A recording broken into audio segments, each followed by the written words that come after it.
When my son screamed at me in front of 200 guests that I was too poor to give advice about his engagement party, the entire ballroom erupted in laughter.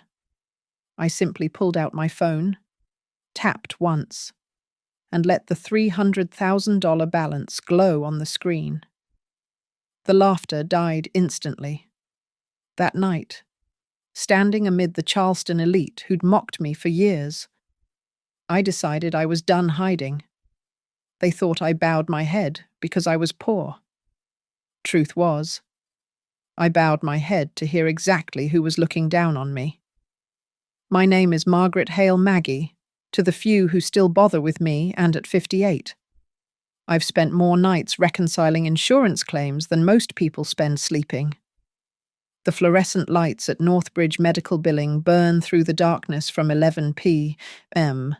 to 7 a.m., and I know every flicker, every hum, every shadow they cast across my desk. My hands, weathered from years of typing codes and sorting papers, tell a story that my son Danny has grown to despise. Our apartment in Ardsley Park reeks of old wood and older dreams. The radiator clanks at 3:15 a.m. sharp every winter morning, I know, because I'm always awake, cross-referencing Medicare rejections against patient files. The walls are thin enough that I can hear Mrs.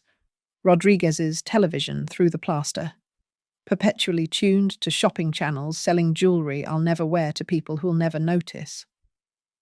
Danny was 3 when his father walked out, taking nothing but his golf clubs and leaving behind a mortgage we couldn't afford and promises that meant even less. I remember standing in our empty house, foreclosure notice in one hand, eviction timeline in the other, trying to figure out how to explain to a toddler why Daddy's car wasn't coming back up the driveway. That's when Aunt Ruth died. She was my mother's sister, a woman who'd never married, never had children, and never spent a dime she didn't absolutely have to. The family used to joke that Ruth could squeeze a nickel until Jefferson begged for mercy. Nobody laughed when the lawyer read her will. $320,000. All to me. The niece who'd sent her handwritten cards every Christmas, even when I couldn't afford the stamps. I could have used it all. God knows. I could have moved us somewhere decent, bought a reliable car, put Danny in private school. Instead, I made a different choice. I took $20,000 for the immediate crisis, enough to keep us housed and fed while I found work. The other $300,000 went into certificates of deposit at Oaken River Credit Union, structured to roll over automatically, building interest in silence. I became invisible by choice, clipped coupons like they were $100 bills, wore the same 3 sets of scrubs until the fabric went tissue thin, packed Danny's lunches in repurposed containers from grocery store samples. When his shoes wore through, we'd hit the thrift stores on Senior Discount Tuesday, and I'd pretend it was an adventure instead of what it was, a performance in poverty I'd chosen to direct. "Why can't we be normal?" Danny asked me once when he was 14, after a classmate had seen us at the food bank where I volunteered, but where everyone assumed I was also a client. I was ladling soup, my hands red from the industrial dishwasher's heat, and I told him, "Normal is earning what you have. Normal is understanding that every dollar someone spends came from somewhere, cost something." He rolled his eyes then, said I sounded like a fortune cookie written by someone who'd never had fortune. But the money grew. Compound interest is a patient friend if you let it work. 300,000 became 310, then 320. I'd check the balance on my phone during my lunch breaks, 2:45 alone in the break room with its buzzing vending machines and motivational posters about teamwork. The numbers glowed green against the darkness. A secret fortune nobody would ever suspect belonged to the woman who brought generic brand cookies to the office potluck. I watched Danny grow up believing we were poor, watched him develop the hunger that comes from thinking you have nothing. He studied harder than the rich kids, worked restaurant jobs, bussing tables for tourists who tipped in pocket change, saved every penny for community college textbooks. When he got his business degree, he framed it like it was painted in gold. I stood at his graduation, my calloused hands applauding until they stung, thinking I'd given him something worth more than money, the knowledge of what it takes to climb when you start at the bottom. But I miscalculated one thing. I never taught him that there's a difference between being poor and being cheap, between having nothing and choosing simplicity. I never taught him that some people hide their wealth not because they're ashamed of having it, but because they're testing who will love them without it. The calluses on my hands, the ones from typing through 10,000 nights of insurance codes, became his shame. The apartment with its clanking radiator became his secret. The mother who chose to live small became his burden to hide. And that checking account at Oaken River, it sat there, untouched, waiting. $300,000 earning its steady interest while my son learned to be ashamed of the woman who'd made herself poor to make him rich in ways that had nothing to do with money. I thought I was teaching him values. Instead, I taught him to value everything except where he came from. The wind that blew into Danny's life came with a name, Sloane Whitaker. She arrived from Charleston, trailing magnolia perfume and trust fund confidence. The kind of woman who'd never checked a price tag because she'd never needed to. They met at a conference where Danny was presenting quarterly projections and she was simply existing, luminous in her boredom, a venture capitalist's daughter playing at having a career. I learned about her the way I learned everything about my son's new life through increasingly sparse phone calls and the careful editing of details. She's from a good family, he told me, which in Southern speak meant money so old it had moss on it. The Whitakers had been in Charleston since before the Civil War. Their wealth wrapped in shipping companies and real estate portfolios that survived every recession by simply pretending they didn't exist. Danny started changing in increments, like a time-lapse photo of fruit rotting in reverse becoming shinier, harder, less recognizable. First came the gym membership at a place that cost more monthly than our rent. Then the watch. A Rolex he claimed was borrowed from a friend, but wore like armor against his past. He started having dinner at restaurants where they didn't list prices on the menu, posting photos on Instagram of oysters and champagne, while I ate scrambled eggs at 3 p.m. between insurance claim batches. The phone calls dwindled from weekly to monthly to whenever he remembered he had a mother. When he did call, his voice carried that peculiar distance of someone speaking to you from another social stratosphere. "You wouldn't understand. Mom," became his favorite phrase, as if poverty had somehow damaged my cognitive abilities along with my bank account. Then came the invitation, or rather, the summons disguised as one. Veronica Whitaker, Sloane's mother, requested my presence at a casual family gathering to discuss the engagement arrangements. The paper stock alone probably cost more than my weekly groceries. The address was a Charleston estate where the GPS gave up trying to pronounce the French name of the street.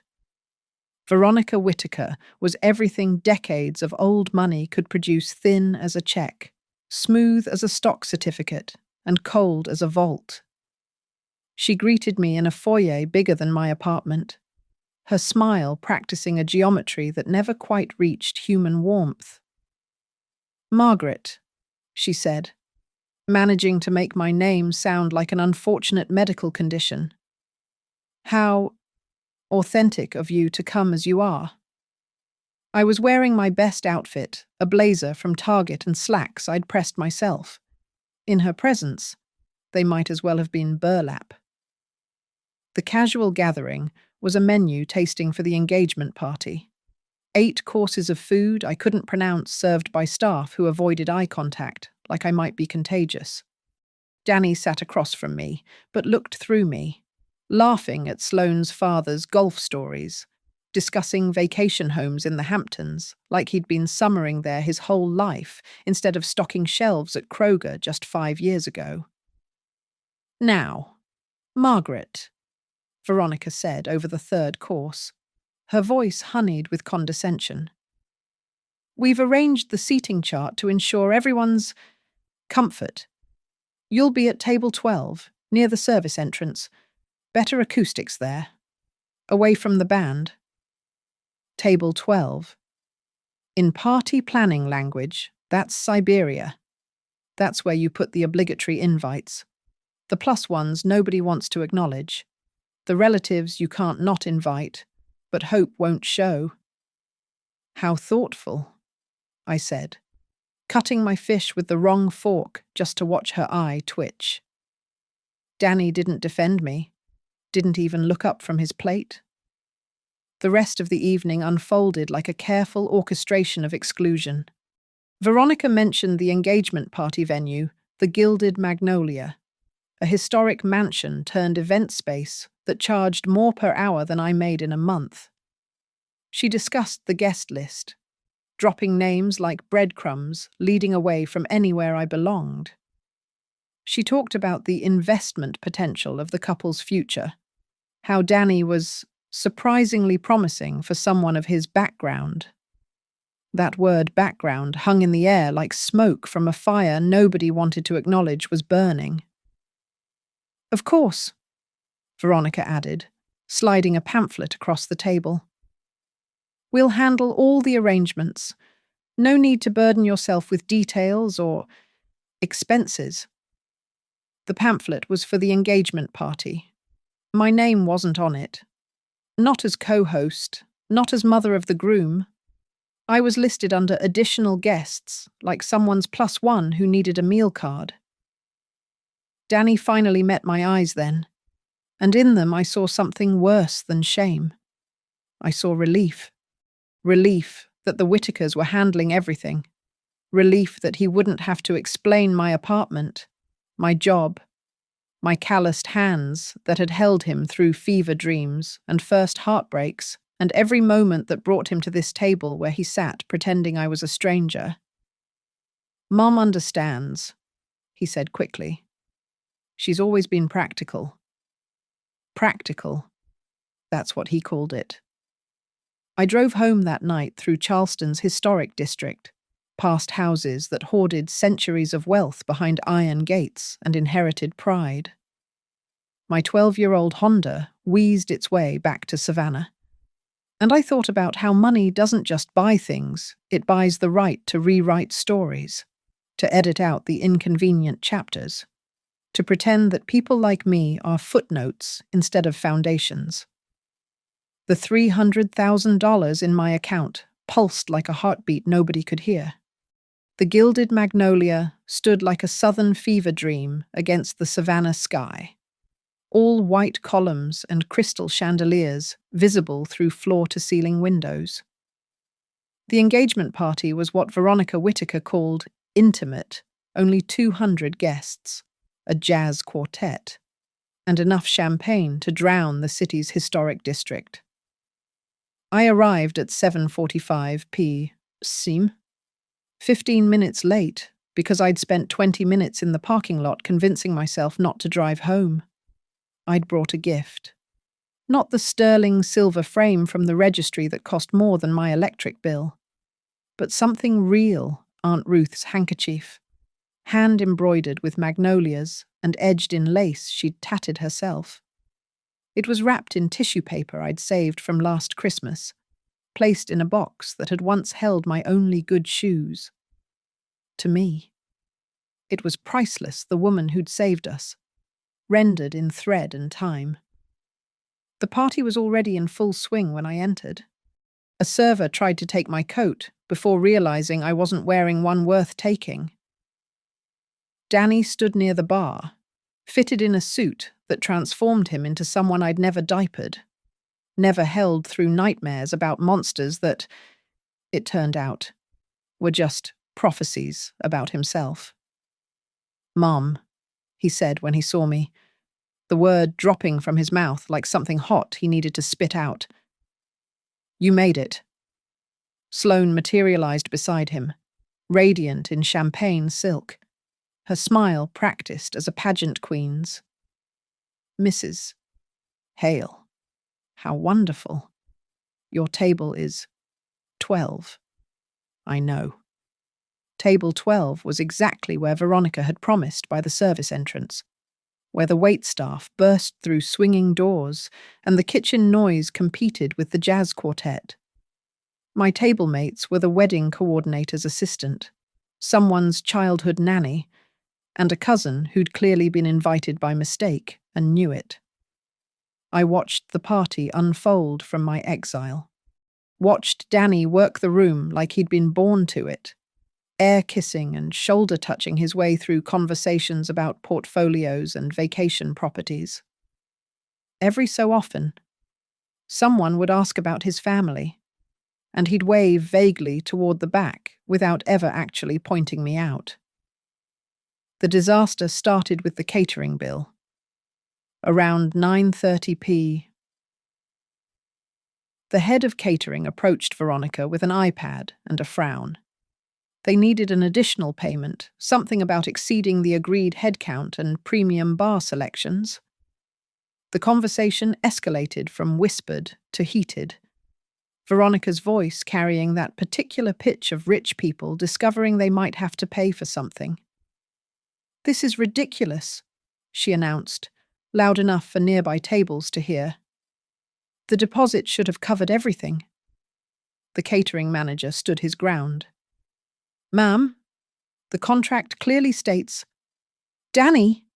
Veronica called out, her voice cutting through jazz and conversation. "Your side of the guest list seems to have complicated our arrangements."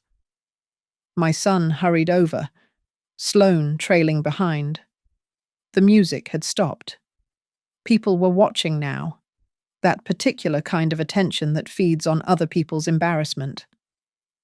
"I'm sure we can sort this out," Danny said, pulling out his phone to check his banking app, the one I knew had maybe $2,000 if he was lucky. I stood up, walked over. Not hurried, I'd learned long ago that dignity moves at its own pace. "What seems to be the problem?" I asked. Veronica's smile could have frosted glass. "Nothing we can't handle." "Margaret?" "Just a small discrepancy in the catering arrangements.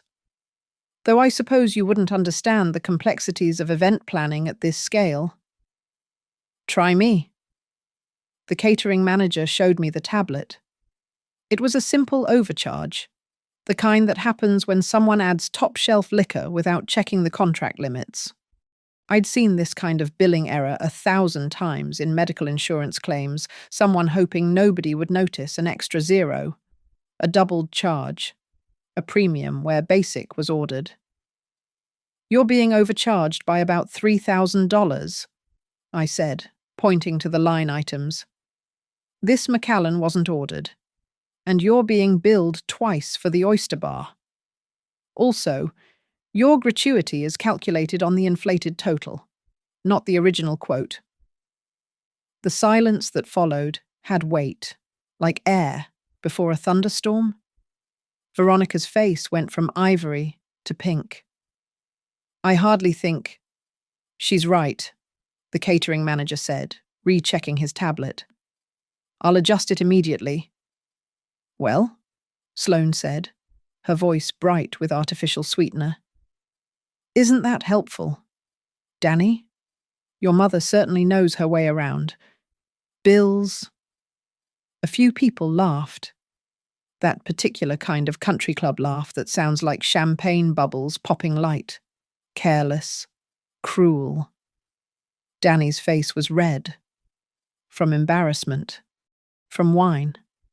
From the sudden realization that his carefully constructed image had cracked. and his discount mother was showing through.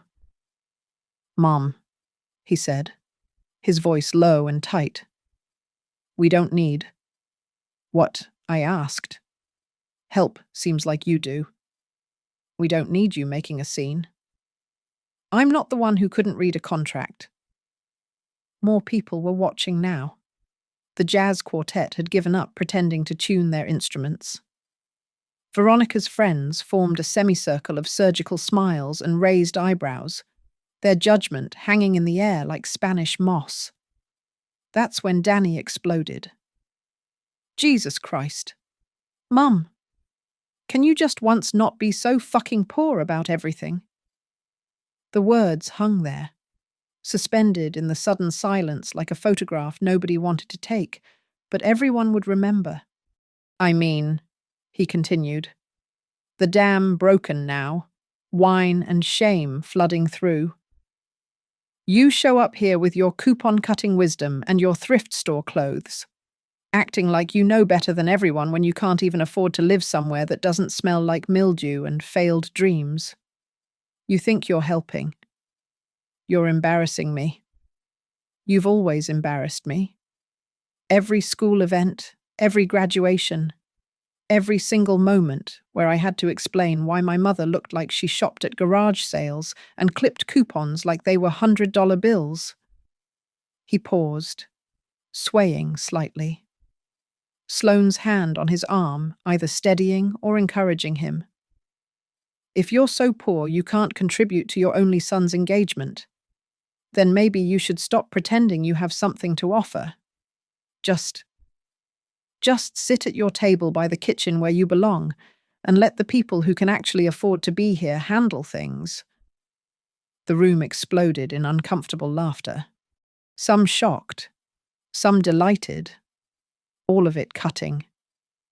I stood there, feeling every eye on me, feeling the weight of table 12 and service entrances, and every single moment I'd chosen to be less so he could feel like more.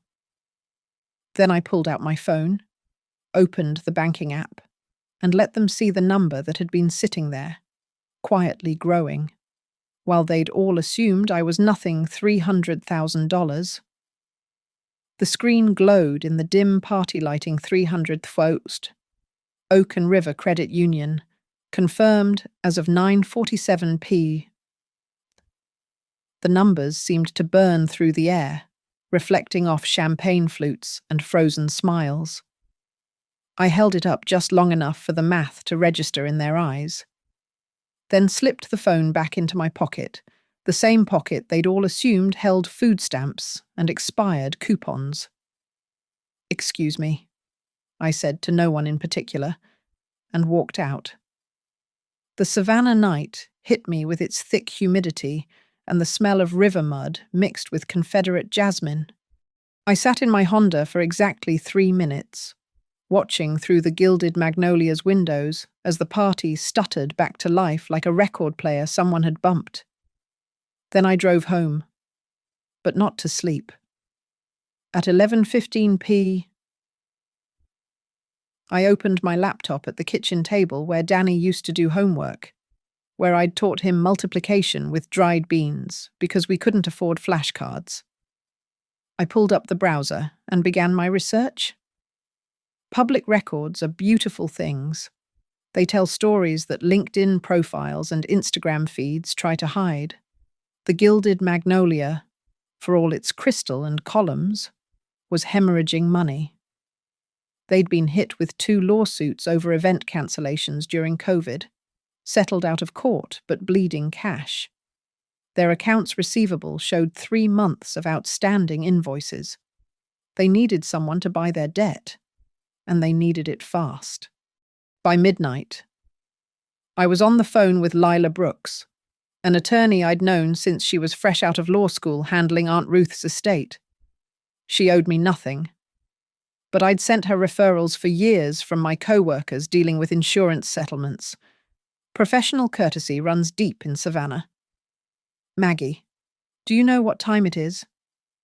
"Time to incorporate," I said.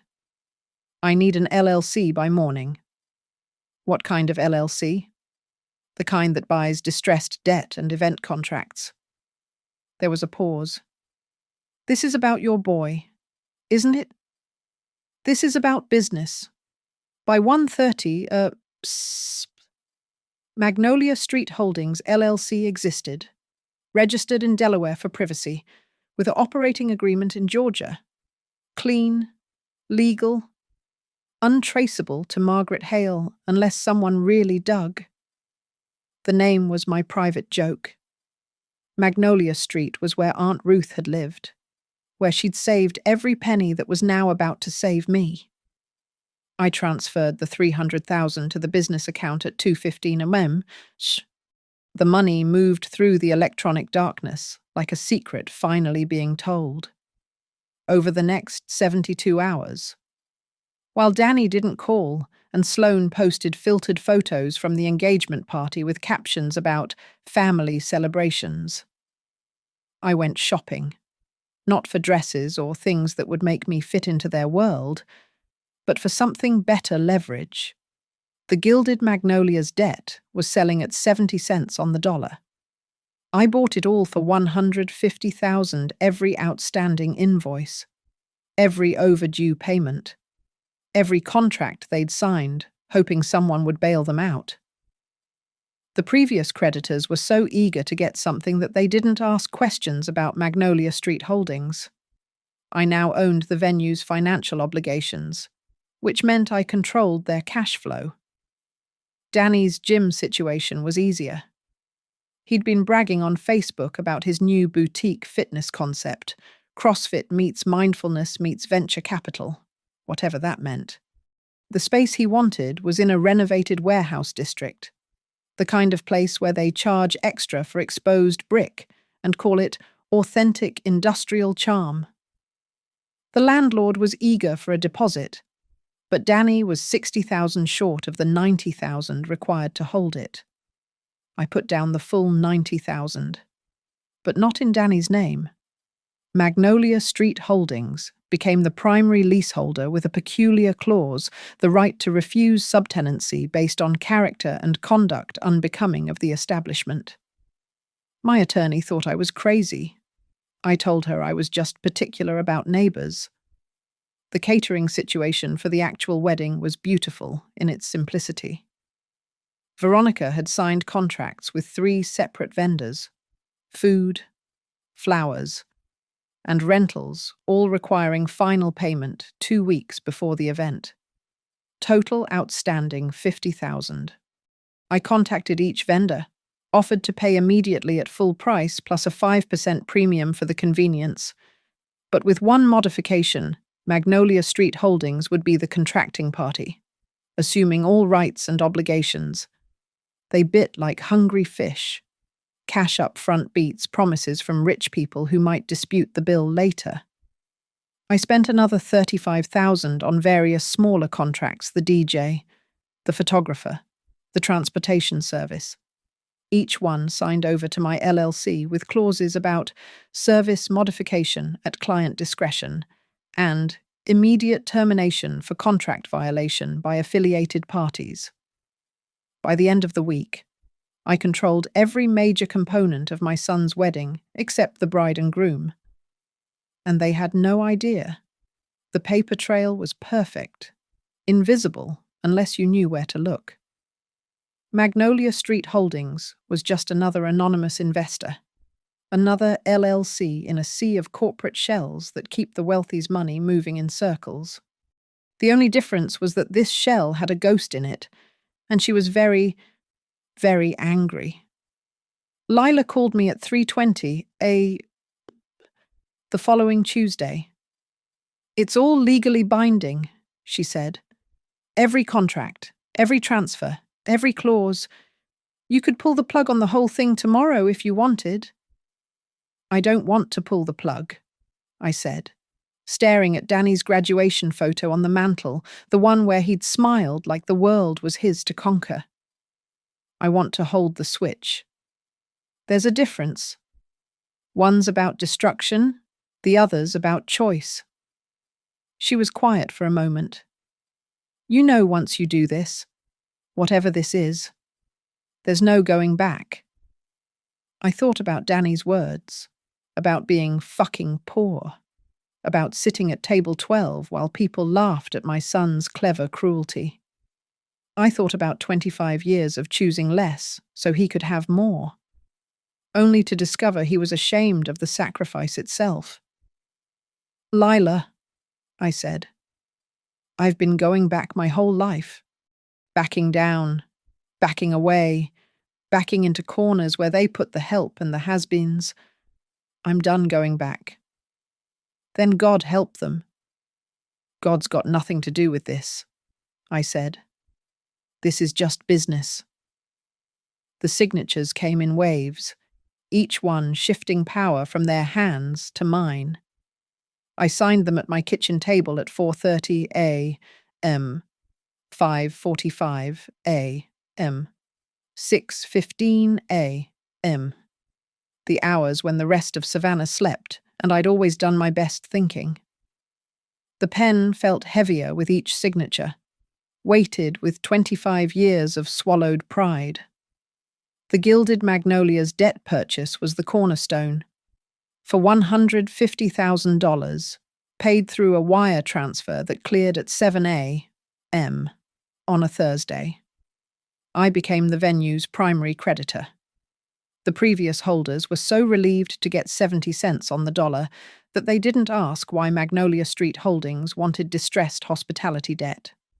The manager of the Gilded Magnolia received notice that afternoon all future decisions regarding events, staffing, and service provisions would require approval from the new debt holder. It's standard procedure, Lila had written in the notice. Protecting our investment. The property Danny wanted for his gym came next. $90,000 bought more than just a lease. It bought the right to decide who could and couldn't occupy that gleaming space with its polished concrete floors and Instagram-worthy industrial windows. The landlord, a developer named Harrison, who wore suits that cost more than my car, was thrilled to have the full deposit up front. Your company has excellent financial credentials, he said on the phone, not knowing he was talking to the woman he'd walked past at Danny's engagement party without a second glance. We're particular about our tenants. Image matters in this district? I couldn't agree more, I said. Image is everything. The contract included a morality clause I'd insisted on standard in high-end commercial leases, but rarely enforced. Any behavior that could negatively impact the reputation of the property or its stakeholders was grounds for immediate lease termination. No refund. Harrison thought I was worried about criminal activity or public scandals. I was thinking smaller, more personal. I was thinking about sons who humiliate their mothers in public. The wedding vendors fell like dominoes, each one eager for immediate payment, happy to transfer contracts to a corporate entity that paid in full, plus a premium. The florist, a woman named Patricia, who created arrangements that looked like Monet had painted them in petals, was particularly grateful. The Whitakers are notoriously slow to pay, she confided over the phone. Last event took 6 months and 3 lawyers to collect. You won't have that problem with us, I assured her. Though we do maintain strict quality and service standards. Of course, the contract's quite clear you can modify or cancel services with 24 hours notice. The catering company was the crown jewel. $50,000 secured not just the food, but control over the entire service structure. The revised contract, which they signed without reading closely because the check had already cleared, gave Magnolia Street Holdings the right to adjust service parameters in real time based on event circumstances. What does that mean? Exactly, the catering director asked. It means, Lila explained smoothly, that if something goes wrong, we can fix it immediately. No waiting for approvals through multiple parties. What it really meant was that I could turn off the tap, literally in the middle of dinner service if I chose to. The photographer was an interesting addition, Marcus Chen. No relation, despite the name was Charleston's premier wedding photographer, booked solid through the next 3 years. The Whitakers had secured him with a non-refundable deposit 2 years ago. I bought his contract for $20,000, which included all rights to the images and, more importantly, the right to cease documentation at the client's discretion. You could stop him from taking pictures, Lila asked when reviewing the terms. I could stop him from taking pictures, or I could have him take very specific pictures, I said. Document very specific moments. The audio-visual contract for the reception was $15,000 of pure poetry. Every microphone, speaker, and spotlight would be under the control of Magnolia Street Holdings' designated operator. The company thought they were dealing with a corporate events firm that wanted hands-on quality control. They were actually dealing with a mother who'd learned that controlling the narrative meant controlling the volume.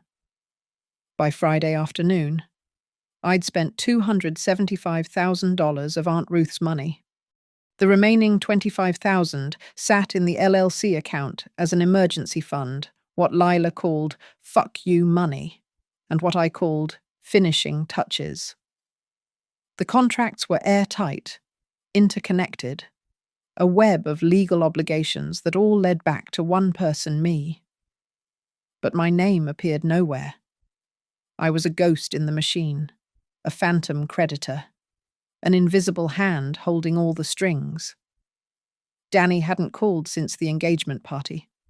Sloane had posted photos of wedding dress shopping, tagging everyone except the groom's mother. Veronica had sent a single text, "The rehearsal dinner will be family only. I'm sure you understand." I understood perfectly.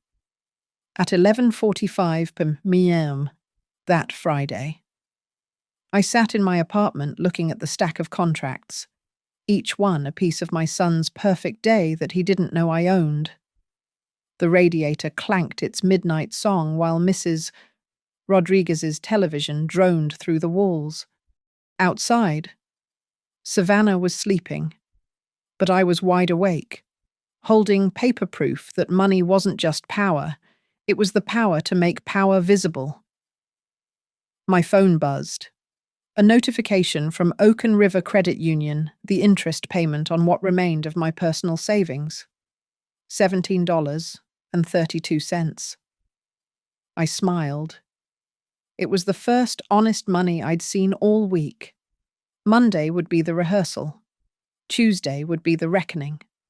And somewhere between those 2 days, Danny would learn that his mother might have chosen to live poor, but she'd never been powerless. The contracts sat on my kitchen table like loaded weapons, waiting for someone to pull the trigger. I was done waiting. The rehearsal was scheduled for 6 p.m. on a Tuesday that hung over Savannah like wet wool. I arrived at the Gilded Magnolia at 5:45 p.m. wearing the same blazer I'd worn to the engagement party, a deliberate choice. Let them see the same woman they'd laughed at. Let them think nothing had changed. The venue manager, a thin man named Robert, who wore his anxiety like cologne, met me at the service entrance. He didn't recognize me from the party, but he knew the name on his paperwork. "Ms. Brooks from Magnolia Street Holdings said you'd be coming," he said, wringing his hands. "She said you're the designated representative." "That's right. We've never had a creditor attend a rehearsal before." "You've never had a creditor who cared this much about their investment." The wedding party was already assembled in the main ballroom. Danny stood at the mock altar with Sloane, practicing their walks, their turns, their camera-ready smiles. Veronica orchestrated everything like a conductor, her voice carrying across the space in waves of controlled perfection. "Daniel, straighter posture. Sloane, smaller steps. We want elegance, not urgency. I positioned myself near the technical booth where the sound and lighting controls lived. The AV team, contracted through my LLC, though they didn't know I was their actual boss, nodded at me respectfully. They'd been told a representative would be observing, ensuring quality control. Mrs. Hale. I turned. The wedding coordinator, a woman named Ashley who wore pearls like armor, stood behind me with her iPad clutched to her chest. We weren't expecting you at the rehearsal. I wasn't expecting a lot of things, I said. Yet here we are. She glanced at her tablet, frowning. You're not on the list for the rehearsal dinner either. I'm aware. Then why? I'm here on business. Before she could ask what business, Veronica's voice cut through the air. Where is the catering manager? We need to review the service timing.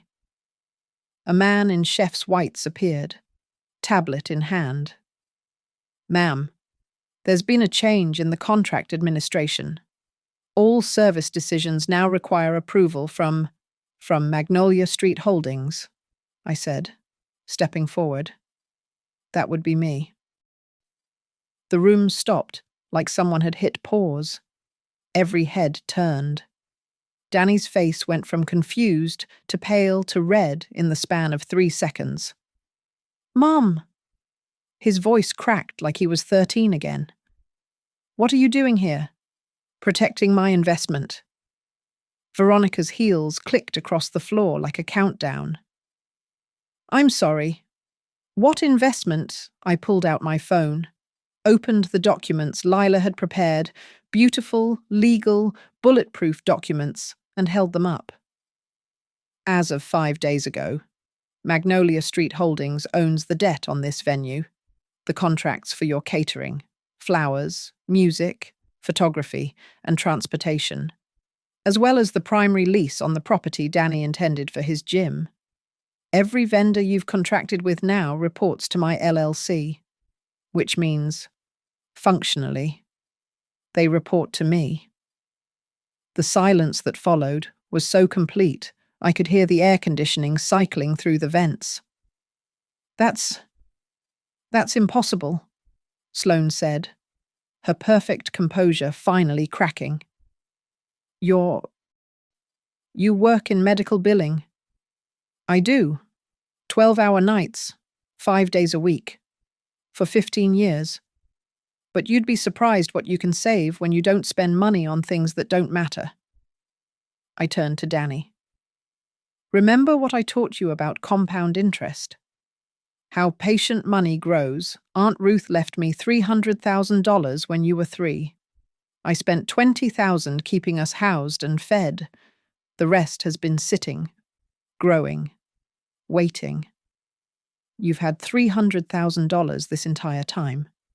Danny's voice was hollow, disbelieving. 300,000 when it started. More now, after interest, though less after this week's purchases. You let me think we were poor. No, I said, keeping my voice steady despite the tremor in my chest. I let you learn what it meant to work, to struggle, to appreciate. But somewhere along the way, you decided that struggle was shameful instead of strengthening, that poverty was a character flaw instead of a circumstance, that your mother's calloused hands were an embarrassment instead of evidence of love. Veronica found her voice, sharp as winter. This is ridiculous. You can't just... I can. Actually, every contract has been legally transferred, every payment cleared. Your vendors have all been paid in full, which I'm sure you'll appreciate since you were 60 days behind on several deposits. The only thing that's changed is who has the final say over services. And what exactly do you intend to do? Veronica asked, her voice dripping acid. Ruin your son's wedding out of spite? No, I said, looking directly at Danny. I'm going to give him a choice. I pulled up the Oaken River app again, showing the original balance.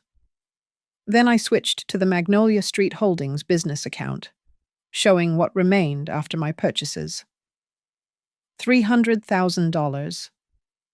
Danny, that's what I've hidden all these years. Not because I was ashamed of having it, but because I wanted you to become someone who deserved it.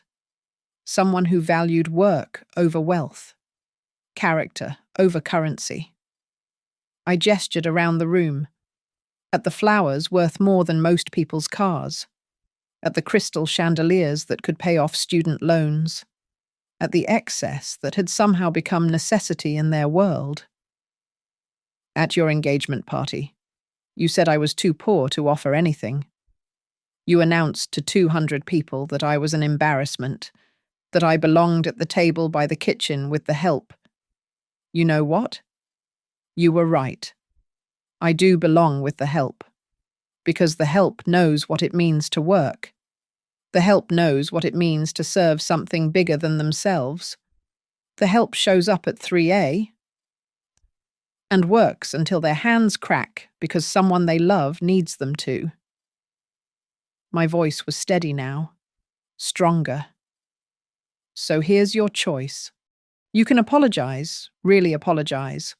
Not just mumble something to make this go away for humiliating the woman who worked 30,000 nights to give you a life. You can stand up, in front of everyone here, and acknowledge that money doesn't make someone worthy of respect, that poverty doesn't make someone less than, that your mother's sacrifices were gifts, not burdens. I paused, letting it sink in. Or I can exercise my rights as the primary creditor and contract holder. Every vendor walks, every service stops. Your wedding becomes a very expensive empty room. Your gym lease gets denied. Your perfect life built on the foundation of despising where you came from crumbles. You wouldn't, Sloane said, but her voice wavered. I survived on 3 hours of sleep for 20 years. I calculated insulin dosages at 4A while you were sleeping in beds that cost more than I made in a month. I counted every penny while letting my son believe we had none, just to teach him the value of earning his way. Do you really want to test what I'm capable of? The room held its breath. Danny stood at the altar, the practice altar for a wedding that might not happen, looking between me, Sloane, and Veronica, like a child trying to choose between parents in a divorce. This is blackmail, Veronica hissed. This is business, I replied. You should understand that. After all, everything's a transaction in your world, isn't it? Well, I'm ready to close this deal. The question is, what's your son worth to you? Danny? Is your pride worth more than your wedding? Is your shame about where you came from worth more than where you're going? The microphone stood at the center of the room like a judge waiting for testimony. Danny stared at it, then at me, then at the phone in my hand, where the $300,000 balance still glowed. The rehearsal dinner guests, 40 of Savannah and Charleston's finest, sat frozen in their chairs like marble statues in a museum of social horror. This is insane, Veronica said, her voice pitched high with indignation. You can't hold a wedding hostage over hurt feelings. Hurt feelings. I kept my voice level, professional, the same tone I used when denying fraudulent insurance claims. This isn't about feelings. This is about respect, about accountability, about a son who stood in front of 200 people and called his mother worthless. Sloane whispered urgently in Danny's ear, her manicured hand gripping his arm. Just do it. Say whatever she wants to hear. But I heard her. The acoustics in the gilded Magnolia were exceptional, something about the domed ceiling that the venue bragged about in their brochure. Every whisper carried. "No," I said, walking closer to the altar. "Not whatever I want to hear. The truth, or nothing." Danny's face was the color of good bourbon, flushed and burning. "Mum, you're embarrassing yourself." "Am I? Because from where I stand, I'm the only one here who paid their bills on time." I glanced at Veronica. 60 days overdue on the florist, 90 on the venue deposit. But sure, let's talk about embarrassment. How dare you? How dare I, what use public information, make smart investments, refuse to be treated like furniture you can shove in a corner when it doesn't match your decor? I turned back to Danny. You want to know what's embarrassing? It's not being poor. It's watching your son learn to be ashamed of honest work. It's sitting at table 12 while he pretends you don't exist. It's 25 years of choosing less so he could have more, only to discover he's ashamed of the sacrifice itself. The catering manager stepped forward, tablet in hand. "Ma'am, should we proceed with dinner service?" I held up one finger. "Wait." "That depends on Danny." My son stood at the mock altar like a defendant awaiting verdict. Behind him, the wedding party shifted uncomfortably, groomsmen who'd never worked harder than a golf swing, bridesmaids who thought struggle meant their credit card declined at Nordstrom. "You're making a scene," he said, his voice smaller now, younger. "Just like you did at the engagement party. I made a scene. I quietly showed you a bank balance. You're the one who announced to God and everybody that your mother was too poor to matter." "That's not what That's exactly what you said." "Would you like me to pull up the video Patricia's daughter was recording for Instagram? I'm sure she captured your whole speech about my thrift store clothes and coupon clipping wisdom." Silence.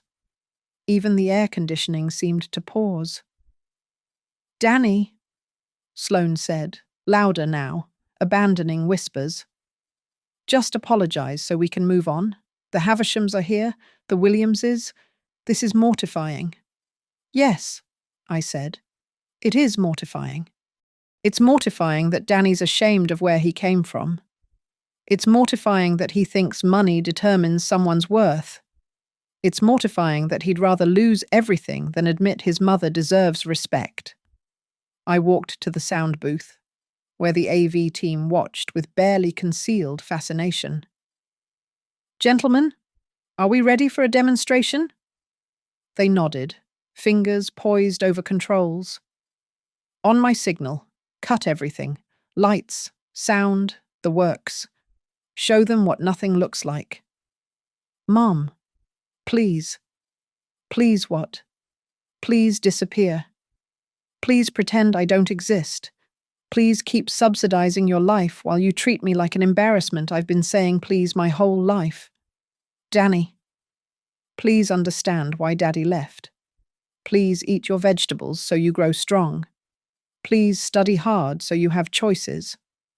Please remember where you came from." But you forgot that last one, didn't you? The wedding coordinator stepped forward, her pearls catching the light.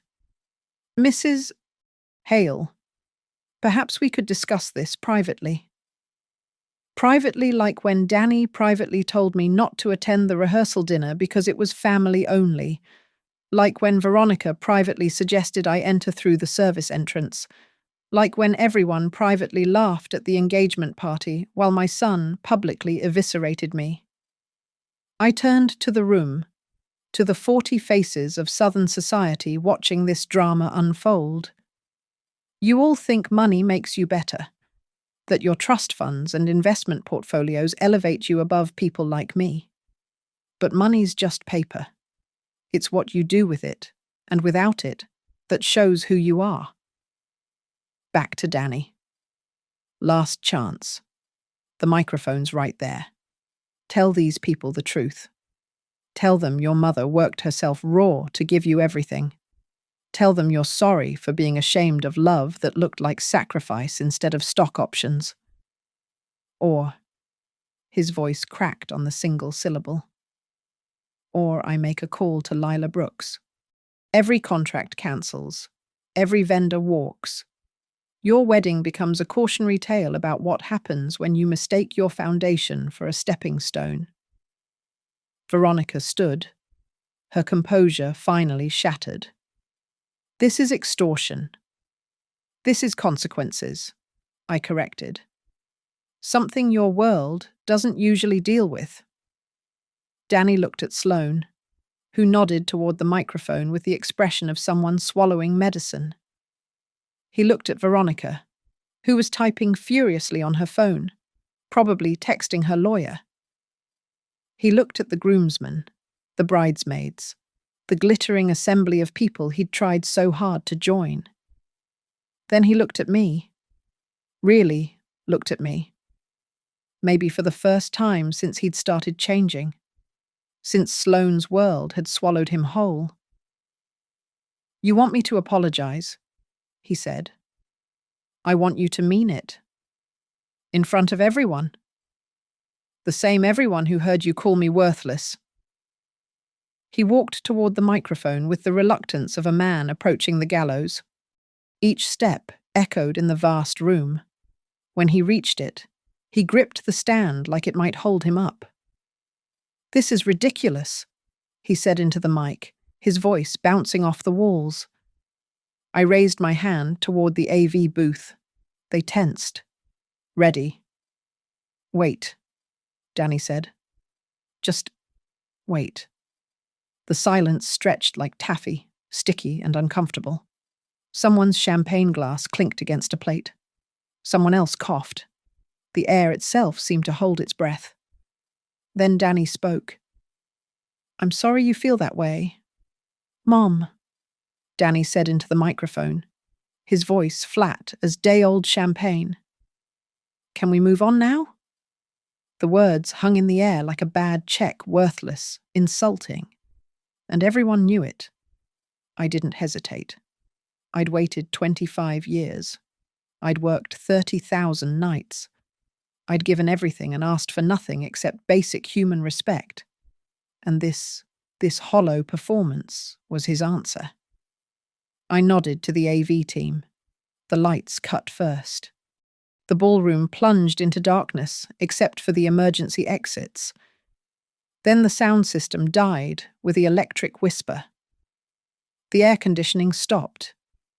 In the span of 3 seconds, the gilded magnolia went from wedding venue to expensive cave.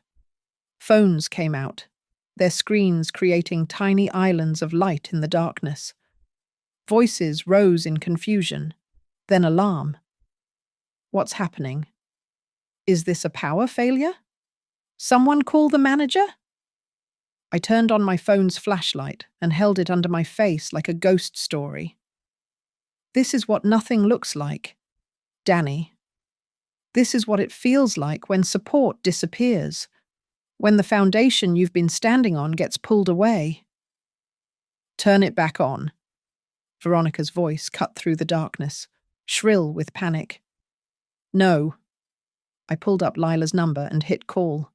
Put it on speaker so everyone could hear. Lila, execute the cancellations. All of them. Understood. Effective immediately. Effective immediately. Mom. Stop. Danny's voice, but still no real apology. Still no acknowledgement. The venue manager appeared with a flashlight, practically running. Mrs. Hale, please, we have other events. You'll be paid in full for your troubles, I told him. But this event is over. The catering staff, receiving alerts on their tablets, began removing the dinner service that hadn't even started. Chairs scraped. Glasses clinked. The florist's team appeared from nowhere and started collecting centerpieces. You can't do this. Sloane finally found her voice, and it wasn't pretty. Danny? Do something. What do you want me to do? He was still at the microphone, though it was dead now, speaking into nothing. She owns everything. Then give her what she wants. I tried. No, I said, loud enough to carry across the darkened room. You performed. There's a difference between performing sorry and being sorry, between saying words and meaning them. I walked toward the exit, using my phone to light the way. Behind me, chaos bloomed like a poisonous flower. Voices raised, accusations flew. The carefully constructed world of the Whittaker-Hale wedding crumbled in real time. At the door, I stopped, turned back. In the phone-lit darkness, I could see faces shocked, angry, confused. But I looked only at Danny. You know what the saddest part is? I said. I would have given you all of it, every penny. All you had to do was not be ashamed of me. That's it. That's all I wanted. Just don't be ashamed of where you came from. I reached into my purse and pulled out the wrapped gift I'd brought to the engagement party, Aunt Ruth's handkerchief, the one with the hand-embroidered magnolias. I set it on the gift table by the door. This was going to be my wedding gift to you. Something real from someone who loved you before you had a penny to your name. But you don't want real, Danny. You want performance. You want the appearance of things without the substance. So perform your wedding without me. Oh, wait. I gestured at the darkness, the departing vendors, the collapsing event. You can't. Veronica's voice chased me toward the door. We'll sue. We'll take everything. You'll try, I said without turning. But every contract is airtight. Every clause is legal. I bought the right to make these decisions, and I'm making them. Mum? Danny's voice broke completely now, and for a moment, just a moment, he sounded like the little boy who used to crawl into my bed during thunderstorms. Mum, please, I'm sorry, I'm really sorry. But it was too late. Not for the apology that could have come at any time in the days since the engagement party. It was too late for it to mean anything. He was sorry now because there were consequences. Sorry because the lights were off and the wedding was crumbling. Sorry because his perfect image was shattering like champagne flutes on marble. That wasn't being sorry. That was being caught. I pushed through the door into the Savannah night. Behind me. The gilded magnolia erupted in the kind of chaos money usually insulated people from the raw, unfiltered experience of things falling apart despite your bank balance. The night air was thick with humidity and the smell of Confederate jasmine. I walked to my 12-year-old Honda, the one Danny been so ashamed of, and sat in the driver's seat for a moment. My phone buzzed. Text from Lila. All cancellations confirmed. Vendors have been notified. The gym lease has been declined. Total recoverable after penalties approximately $180,000. I texted back, donate it. All of it. Every penny. Split it between the food bank and the women's shelter. Your son might come around. Maggie. He might actually learn from this. I thought about that. About Danny standing at that dead microphone, finally understanding what it felt like when the ground disappeared beneath you. Maybe he would learn. Maybe he'd finally understand that money was just paper, that real wealth was in the people who showed up at 3 a.m. when you needed them. Or maybe he'd just find another Sloane, another Veronica, another world where he could pretend he came from nothing instead of from love. Either way, I was done. Done hiding. Done sacrificing. Done pretending that being treated with basic dignity was too much to ask from your own child. I started the car and drove home through the thick Savannah night, back to my apartment with its clanking radiator and thin walls. Back to Mrs. Rodriguez's television and my kitchen table where I'd taught Danny to count with dried beans. On my phone, the Oaken River app showed my personal checking 2,147.32, 2 weeks until payday. Enough for groceries and gas if I was careful. I'd gone from 300,000 to this in a week, from secret wealth to chosen simplicity. And sitting in my apartment at 11:45 p.m., listening to the familiar sounds of my real life, I felt richer than I had in years, because I'd finally spent that money on something valuable, the truth. Danny could keep his shame, his performance, his carefully constructed life built on the foundation of pretending I didn't exist. I had something better. I had my dignity back. The radiator clanked midnight. Somewhere in Charleston, a wedding was falling apart. And Margaret Hale, medical billing specialist, mother, survivor, closed her eyes and slept better than she had in 25 years. Thank you for listening to this story. I'd love to know where you're listening from. Drop a comment and let's connect if this story resonated with you. Please subscribe to the channel and share your thoughts below. Your perspectives and experiences make these stories come alive.